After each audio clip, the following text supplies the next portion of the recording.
Mwana mboka Nemi Mwilania Mbote. Mbote na Masili.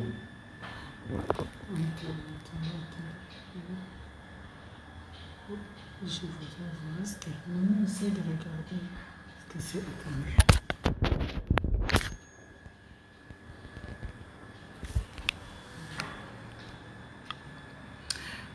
Première question. Olandi Ndenge Makambo Eleki na mokolo lelo à travers ville à Kinshasa. Réaction na lokola coordonnateur ya FCC des Alinines. Oui, en principe, il y a une réaction particulière tant que Bazali s'exprimer. La ici, tout le monde a pour la liberté d'expression. Ils ont la démocratie à ils ont la pour permettre aux populations de se connaître. Le Béninaïe, ils ont la président de la République, ils ont la député pour la sénateur. Et donc, pour nous, ça fait partie des acquis démocratiques.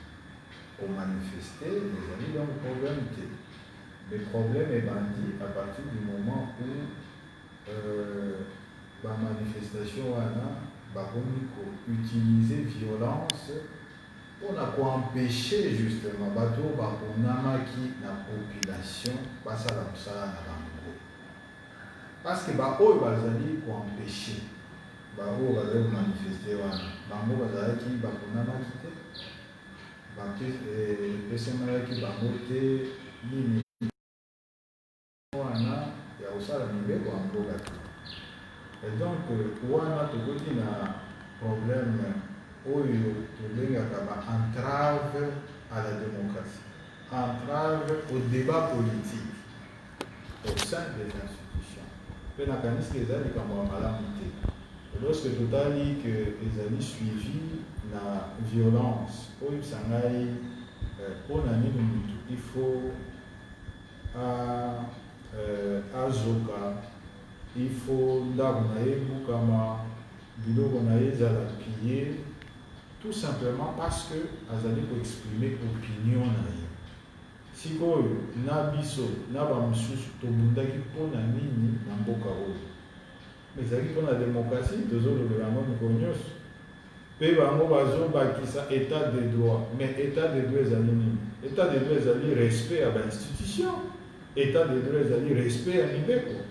Mais soki yo oyo oponamaki kutu te okomi kosorganize mpona koempêche kopekisa baoyo baponamaki basala mosala na bango. Mais oso oboka état de droit, donc discours na yo eza sur na contenu te. Donc yango wana biso lelo toza mpenza na kanda mpe na désespoir makasi mpona mboka na biso. Kanda puisque au cadre de la Front commun pour le Congo, la députée n'a pas la députée, ça lui va frais de manière tout à fait gratuite. Il y a un acte de vandalisme, c'est du terrorisme urbain tout simplement, mais eux ils ont prémédité parce que le moment qui avance les. Est-ce que préméditation est la loi ou ndeko meminaku na gari sakata te batie parce que bazolo beza loko la bolingi bozo lisusu justice en otage alors que bozo déjà na ministre de la justice yende mutazo kamba. Qu'est-ce qu'on reproche na loi oyo ebimisi mobulu na mboka na mokolo lelo? Mais maman si na otuna yo na bao bazo sa ba reproche est-ce que batanga yi balwana yo za convaincu que batanga yi ba proposition à loi parce que on nous attend une proposition à la loi wana akokuta que le poto est inventé routé, c'est-à-dire que ça n'apporte aucune réforme. Et ça dit au contraire, la proposition de loi on va bien la mise en œuvre, il y a la disposition à la constitution, la disposition à la loi où ils allaient coexister. Par exemple, Constitution article 91 et le dit que le gouvernement des alliés pour conduire politique en Boka. Après qu'on définir en concertation avec le président. Et avant des alliés pour conduire politique en Boka. Ministre de la Justice, dans le secteur, il y a une conduite politique pénale et en boca. Et ça, la constitution. Si vous avez bon, ok, tu créer un cadre pour permettre à mise à jour si vous communiquer politique et en boca et pas à part où vous chargé pour appliquer à nous, c'est-à-dire par magistrat à parquet. Mais ils ont mis en œuvre loi organique où ils ont dit qu'on a organisation compétence judiciaire. Et le but que le ministre de la Justice y a autorité, il y a un magistrat à parquet. Donc, loi où ils ont dit depuis 2006. Le lobby que le ministre de la Justice il y a une autorité. Terme dit dans le lobby, les magistrats du parquet sont sous l'autorité du ministre de la Justice. Et comment dans Mobile les années qui existé depuis 2006. Si vous tango barola qui ça ok loko là azali pour exercer autorité na le magistrat wana il faut asalaka nzene keke ndemo lobaka c'est-à-dire asala angele asalaka angele soki bazui ba cahier de charge bazui ba orientation pour en tout cas criminalité eleki il faut mikolo ba kuluna balini il faut mikolo penza bolandela bango il faut ministre de la justice asalaka kaka suivi na likambo wana ayebisa bango en tout cas mikolo oyo napesi bino injonction bolandela na makambo oyo ya bakulu donc bandeko basiliki pamba toloba mais yango tozomituna yo ozali auxiliaire ya justice ozali avocat absolument tokobomba ngo te ozali professeur donc oyebi mobeko likondi ya mboka malamu tango okosala tango bandeko bakosilika okobake basiliki pamba mais amana nazopesa yo bafe nazopesa yo nde makambo oyo ezali na parce que bango bakosi population bayebisi population etala balingi basala mibeko oyo ezali contraire na constitution nga nalakisi yo que gouvernement nde ezali na charge ya koaplike politique ya mboka na politique wana ezali oyo tobengaka politique criminelle politique pénale ministre ya justice nde aza na charge nango ezali na constitution nalakisi yo ke bango bakosi balobi o sikoyo ministre ya justice akobanda kopesa bainjonction na bamagistrat me mama sevi procès oyo euti koleka oyo bazobitutela yango tolo me esalemi bamagistrat bazalaki wana babanda kopoursuivre mutu te babanda kofungola ta dossier moko te mais ezali mpo ministre ya justice après conseil des ministres bayebisaki ye fungola instruction epesa injonction na nini na parquet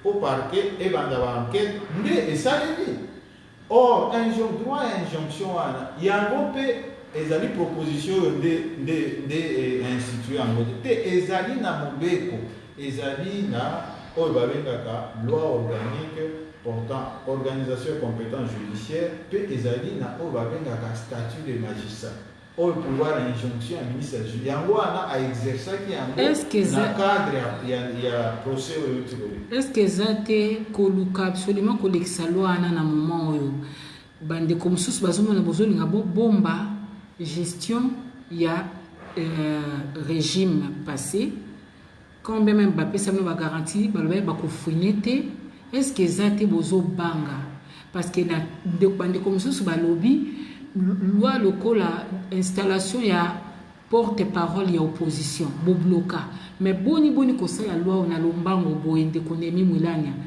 bozoyela nini bozobanga nini mais là normalement ya pire mama Sylvie d'abord est-ce que biso moko tokoki kose contredire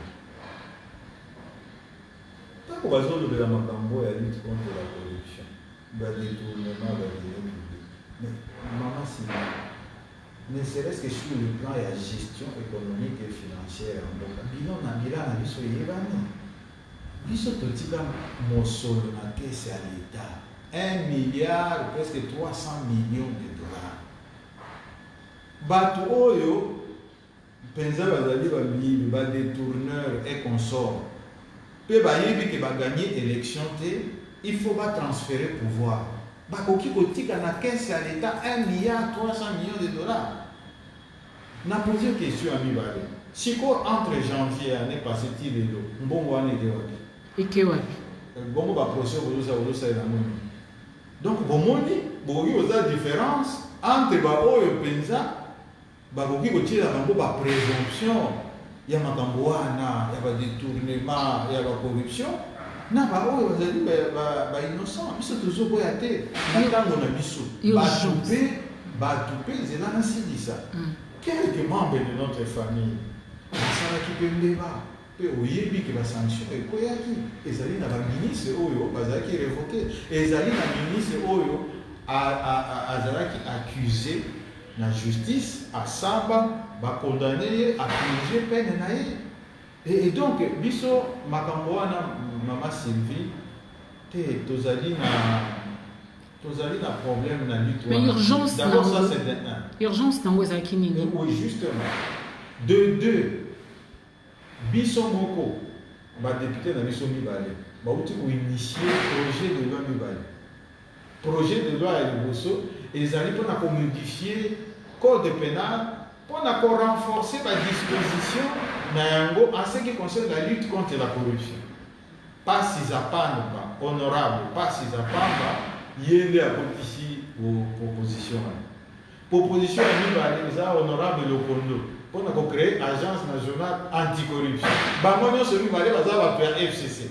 Mpona nini ntango baproposition wana eleki oyo nyonso balobelaki yango te. Siko ntango tolobi te en complément ya baeffort wana il faudra tozala mpe na tocompléter arsenal oyo tozali na yango sur le parquet de manière à ce que soki par exemple magistrat alingi kopoursuivre te il faut bayebisa ye awa makambo ya corruption ezali il faut kopoursuivre. Pouvoir oyo ezali reconnu na ministre ya justice déjà na mibeko il faut pouvoir wana ezala exercer. Alors mbeba ezali wapi parce que biso nyonso champ na biso ya liboso ezali lutte contre la corruption. Biso tolakisi ke tosi tosali mibeko mibale ya liboso ya pasi za pamba mpona korenforcer répression ya baacte ya corruption. Ya mibale ya Lokondo mpona kocréer une institution citoyenne. Est-ce que il y a lutte contre la corruption. Mais toko se contredire ndenge nini mpe na uti olakisa yo ke biso totika misolo na caisse ya l'État. bandeko mosusu bakolobela moke par rapport ya 18 ans débat eza yango te. Professeur Némi Milwania, est-ce que vous respectez vos partenaires parce que selon Bango, les Sengela qui vont intéresser Bango à Tanamon pour ce total lelo, bateau badmin en télé la mukate, les alliés UDPS ou les alliés famille politique au besoin en coalition. Lelo, les alliés UDPS na la muka. La muka ça qui bien communiquer na vous. Pe ba comme ba partenaire. Donc, les partenariats ont célébré en parce que mon ami n'a mis deux débats au sein de la coalition et ça à tous les niveaux. On a pris sur exemple. Parce que proposition de loi non sur gouvernement et puis ça va agir. Lobby na commission de loi. Mais débat est ça le maquis. Entre au niveau de la coalition, parce que coalition, mais ils ont un niveau ni coalition, c'est traduit dans l'institution. Tous allés dans bango au niveau du gouvernement, tous allés dans bango au niveau du parlement, au niveau du parlement, tous allés dans bango dans la commission, et au niveau du gouvernement, tous allés dans bango dans la commission. Or, lobby déjà commission et siège qui bato na biso bazalaki bato attache bazalaki peu bapesaki baoyo ezali nakisaki ke mbeba ata moko te ezali na kati ya baproposition de loi wana soki mbeba ezalaka balingaki bareleve yango donc wana déjà eseya espace ya liboso ya débat espace ya mibale débat oyo esalemaki en public nazoyebisa yo mama Sylvie ezala bato ya lamuka ezala bato ya FCC ezala bato ya kati bango nyonso bazalaki. Mais est-ce qu'on dit que clôture à débat général on a voté recevabilité, ça va être quasi unanimité. Donc ce mon cas quand contre. Et après débat wana, batiti mobé wana na commission. Pour la commission, tout analyser sur bourge na bourge. entre biso na bango to ko continuer na débat wana to c'est ka masolo tozo beta ngo na ba étape nyonso e ko zomba lisusu to ko kutana to ko solola bref tango ya ko solola ezali penza précité to ko solola dès l'entame de la procédure, tu as débat général, tu as niveau de commission. Est-ce que dans le cadre qui met moins égalité pour retirer loi comme poser des problèmes et comme le quoi source à conflit? En fait, ce qui nous a convaincu que les amis problématiques, c'est-à-dire que ce qui est à la solo, mais on ne pouvait avoir aucune honte à retirer en gros. Mais parce que c'est à l'okuta, tout le monde ça la montée. Mais il y a le point de départ, c'est qu'est-ce qui est vrai et qu'est-ce qui est faux. Bisous, tu es capable de servir la vérité. Donc, ce qui est vérité, c'est que bah oh bah conseiller bisoana, que oh la loi a violé la constitution. Oh, la loi a dit ce injonction et mise à jour. Alors que nous sommes les alliés, la Bible pour eux les alliés. La loi a inventer. Ce qui m'a nous sommes les alliés solo, c'est-à-dire que ça n'existait pas. Nous sommes des tombés en gros, tu as tout le non, baninga, tout à la sembo, en tout cas la solo. Donc pour le moment, Bandeko va retenir que vous retirez loi. Il va retenir que Batika pour sa population. Parce que les parlementaires, bango ils ont mission na bango constitutionnelle. Pour qui bango pour ça la loi. Et ceux qui parlementaires en âme et conscience, justement a introduit proposition à la loi. Mais il faut qu'on convaincre à travers débat démocratique. Maman Sylvie, est-ce que tu imagines ce que ça veut dire pour le ça? Ça signifie que institution parlement éthique à ça la musala na ok token de kozwa siko mibeko wa na 10e rue kuna nde token de kotuna kambo siko e makambo ezole kana mboka bino olobini o ba koloba nde ko konza mboka non ezali détournement et anini ya prérogative parce que nous avons que depuis un temps Parlement, institution Parlement est comme au cœur et moi bas problème. Est-ce que nous avons voté na lissom aussi qu'est-ce qui cause à la source à confliter comme même nani bas problème au niveau de l'institution il faut déstabiliser mboka? Non, ils ont des perceptions, démocratie na biso ils ont des démocratie représentative. Bao bazali kuna nazo répéter ngo ba kuna ba qui a solo. Vous comprenez? Alors, question nga azotu na yo batika kosala msala oyo etindaki ete baponama ou bien basalani. C'est ça la question. Parce que qu'est-ce qui s'oppose à eux? Ce qui s'oppose à eux, c'est le groupe à Batro, Bakanisi, qui va courir dans ma banga, bakoya na bawewa et consort, et peut bakoki pour empêcher msalawana et salani. Est-ce que c'est conforme à la Constitution?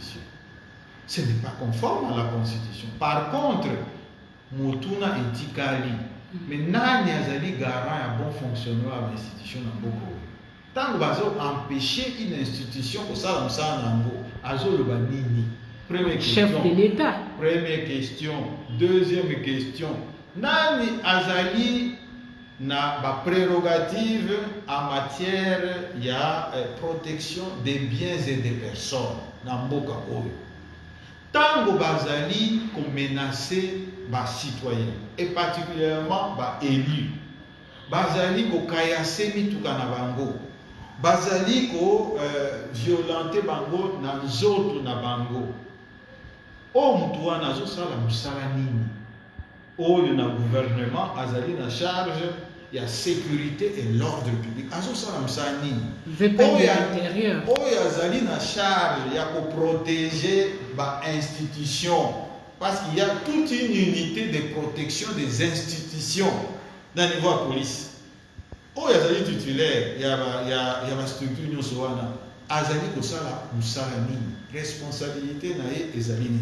Po ba député musala o bazali kosala ba ko rendre compte na population tango ba kozonga na ba circonscription na bango ba ko rendre compte kuna ndeko Némi Moulanya na stade ibala ya FCC cash ils ont continué bolongwa coalition comme la cohabitation ou bien sort na mwezani. D'abord, biso tozo ça ka constat. Constat liboso c'est que bazwe biso mbanda. Voilà déjà constat. Bino bozola ki bango pona ko esaka bunde bongo te. En tout cas, bazwe biso mbanda, biso tozo le constat. Tokoki pe ko tirer par conséquence na biso. Yo ozali ka na bazwe biso mbanda. Ko tirer par conséquence na yo. Deuxièmement, maman, mais mobulu nyonso oyo bazobimisa wana mobulu nyonso mpona nini yo otuni bango te ke me bino boza coalition mpo ayini bokende kosola baninga te olia kobimisa mobulu wana parce que bango nde babimisi mobulu bango tozali na bango na bainstitution wana na parlement tozali na bango me ntango babimi na parlement bake kosala mobulu wana me tuna bango mama Sylvie bino ntango bozosala mobulu wana est ce que bozaka na coalition comme ça va ya nous et si on la tuni bozaka na coalition to boza isu na coalition égard ya ba élément toza bozana mwezo mona biso tolobaki kanisa mama Sylvie na Kinga 4 tolobaki ke biso tokozala bato ya suka kobima na coalition mais to constater que mikolo nyonso baninga bazali kovide coalition wana na contenu yango na émission pour preuve bazwi biso mbanda alors biso tozo zerande yanwana te mama Sylvie tozo zerande yanwana utande pa na bango Jean-Marc Kabund abimaki bino bo utilisaki mbanda wana kaka lamuka non jamais parce que justement parce que Jean-Jacques Mamba azala muka te yango wana oyebi fonctionnement ya institution ezali na ba règlement intérieur ainsi de suite na ba règle wana chaque député azali na droit kozwa ba initiative mama Sylvie OK pe tango député moko azwi initiative na ye ce qui a convaincre ba mususu mais ba mususu bakolanda et encore que yo yebi développement makambo wana ndenge elekaki kaka makambo ya lelo nde elekaki siko banzi ba député wana bayoka pasi na motema te pe kotirer ba conséquences ya acte wana mais c'est clair que auteur et initiative ya nini wana il faut s'assumer parce que Jean-Jacques Mamba Mutuya Lamuka mais là nous ne sommes pas dans les institutions tozali en dehors de l'institution où une force politique Lamuka na une autre force politique UDPS Bakoy Makwela sikoyo na chef de l'État soko za likambo koloba en tant que garant ya institution koloba na nini oyo nazali na ngo ya koloba na lobaki yango nazali komituna tozali komituna est-ce que constitution na mboka oyo institué te mutu oyo babenga garant du bon fonctionnement des institutions na lotangi ete soki azali yo moko appréciation na yo ezali nini parce que la fois passée ntango baincident oyo elekaki na parlement esalima biso tosalaki déclaration mpe tolobaki ke baincident wana ezali grave mpe histoire ya mboka na biso ezolakisa ke ntango nyonso oyo balingaka koempêche parlement oyo ezali le tabernacle ya démocratie ntango nyonso baempêchaka parlement esiéger ekreaka baproblème ya mboka tosengi ete bacomportement wana komimete fin esila tosengaki epai na nani tosengaki yango epai ya bakonzi tosengaki yango epai ya baoyo bazali na compétence ya koveiller sur le bon fonctionnement des institutions. Or to constater que lelo c'est la même chose qui se produit mais banani bazosala yango bazali parti ya parti ya mokonzi ya mboka ezali constant alors finalement tomituni bon est-ce que message na biso ekomaki ou bien message na biso ekomaki te est-ce que finalement constitution oyo elobami kuna na kati est-ce que mutu na mutu réellement azali koexercer baprérogative na ye ou pas biso tozali na niveau ya bainterrogation tozo affirmer likambo te na bao bazoloba ke FCC ezojue moko ya hypocrisie mpona koempêcher président Félix Tshisekedi akwa korépondre te na battente population par rapport à promesse asala na population mpona bakoka komema ye na bokonzi bazomona no hypocrite tout ce que bozosalaka mpo boréduire bokonzi na ye mpona kotiela ye bakosoetabela nzela mpo akoya okoloba nini mwana mboka Néhémie Moulana. Mama sili tozala sembo na procès oyo tibele elakisi te ke bango moko nde bazali kogere mboka oyo depuis au mois janvier tina ntango oyo batiaki gouvernement en place. Programme oyo babengaki programme ya 100 jours yo moko yebne babengaka yango ezali programme ya président de la république ezalaki exécuté na structure oyo président ye moko atiaki yango en place mais esalemaki na misolo oyo biso totikaki. Est-ce que tointerféraki na likambo wana na programme wana ti ntango bavérité ebandi kobima na population? Alors à quoi on joue? Lelo oyo bazali koloba lisusu a nini lutte contre la corruption programme ya président. Soki makambo nyonso ezali makambo ya président mpona nini dans l'entretemps ozali kolobela ngai makambo ya coalition?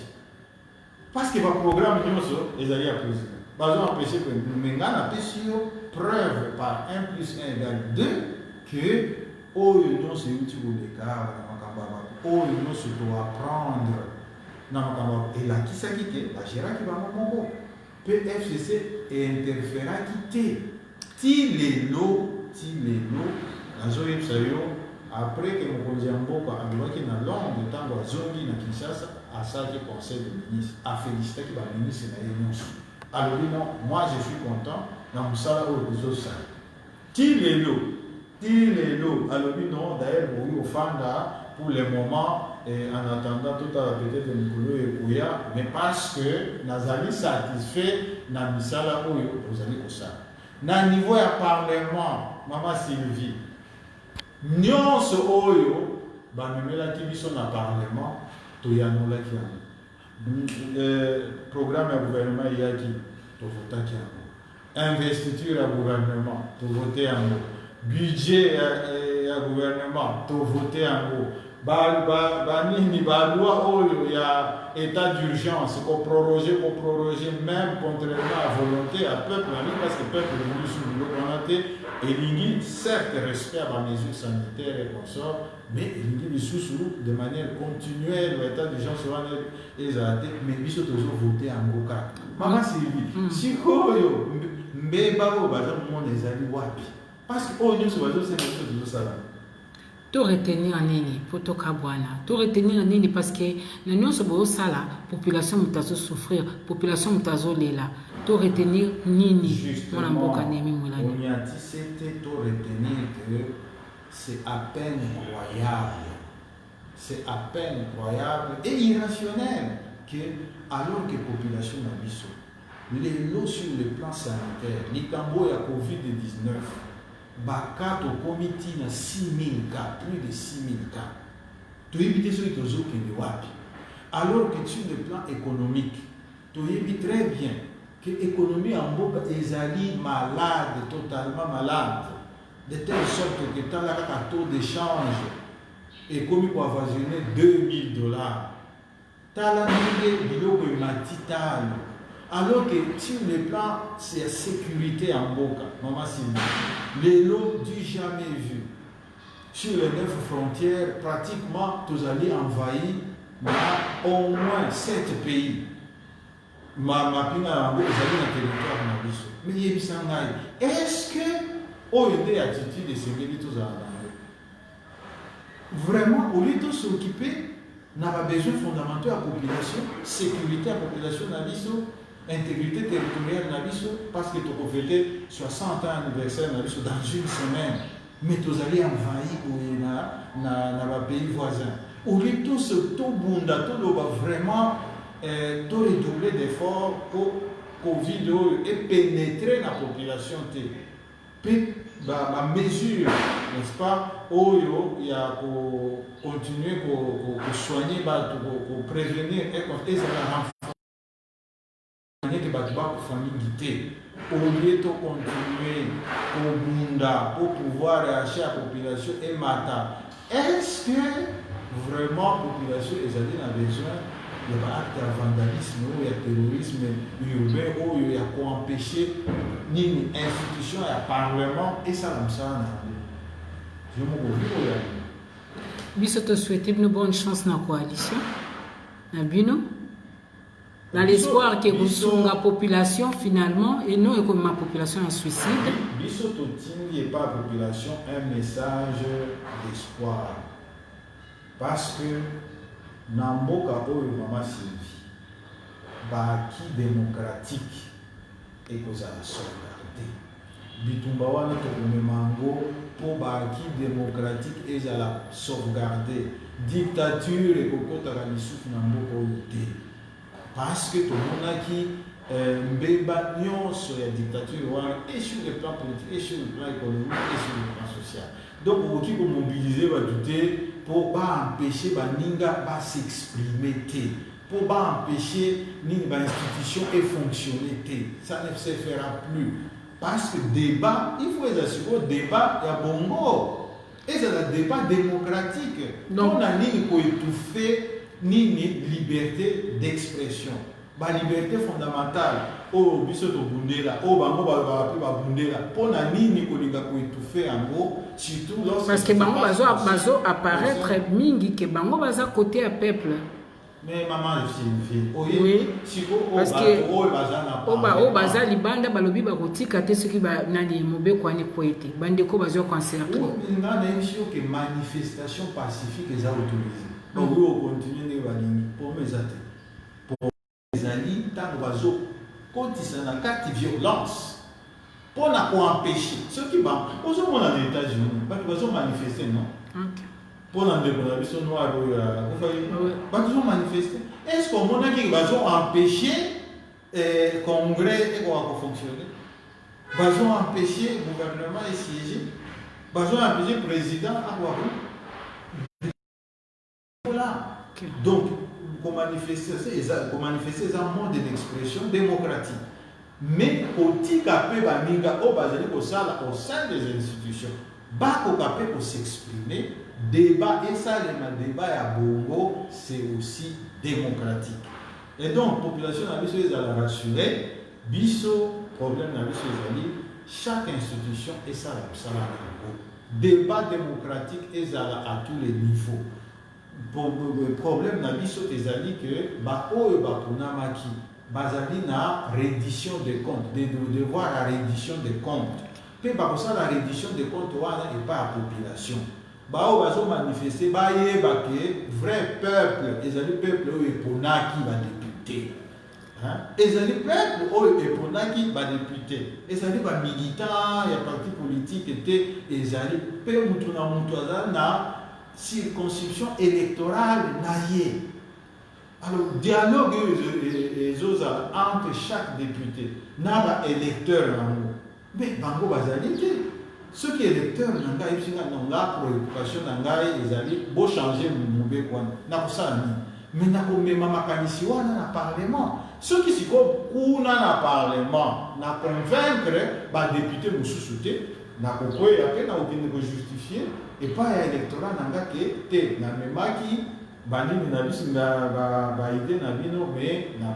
parce que les députés ne sont pas soutenus. Sinon, pour le reste, c'est inquiétant la situation actuelle, mais il faut garder espoir parce que le peuple congolais a toujours eu ce génie de transcender, n'est-ce pas, la divergence d'ango pour créer des convergences positives. Donc, c'est sur cette note d'espoir pour lui aussi, c'est une mission à l'issue.